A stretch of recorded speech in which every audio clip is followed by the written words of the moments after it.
Malachi 2. And now, you priests, this warning is for you.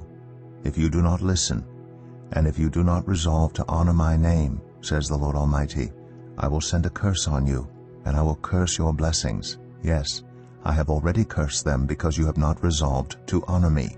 Because of you I will rebuke your descendants. I will smear on your faces the dung from your festival sacrifices, and you will be carried off with it. And you will know that I have sent you this warning so that my covenant with Levi may continue, says the Lord Almighty. My covenant was with him, a covenant of life and peace, and I gave them to him. This called for reverence, and he revered me and stood in awe of my name. True instruction was in his mouth, and nothing false was found on his lips. He walked with me in peace and uprightness, and turned many from sin. For the lips of a priest ought to preserve knowledge, because he is the messenger of the Lord Almighty, and people seek instruction from his mouth. But you have turned from the way, and by your teaching have caused many to stumble. You have violated the covenant with Levi, says the Lord Almighty.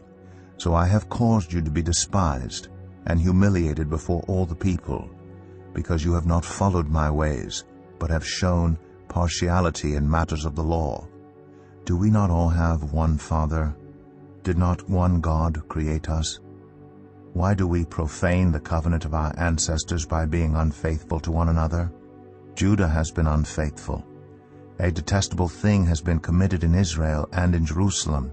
Judah has desecrated the sanctuary the Lord loves by marrying women who worship a foreign god. As for the man who does this, whoever he may be, may the Lord remove him from the tents of Jacob, even though he brings an offering to the Lord Almighty. Another thing you do, you flood the Lord's altar with tears. You weep and wail because he no longer looks with favor on your offerings or accepts them with pleasure from your hands. You ask why. It is because the Lord is the witness between you and the wife of your youth. You have been unfaithful to her, though she is your partner, the wife of your marriage covenant. Has not the one God made you? You belong to him in body and spirit. And what does the one God seek? Godly offspring. So be on your guard, and do not be unfaithful to the wife of your youth. The man who hates and divorces his wife, says the Lord, the God of Israel, does violence to the one he should protect, says the Lord Almighty. So be on your guard, and do not be unfaithful. You have wearied the Lord with your words. How have we wearied him, you ask? By saying, all who do evil are good in the eyes of the Lord, and he is pleased with them. Or, where is the God of justice?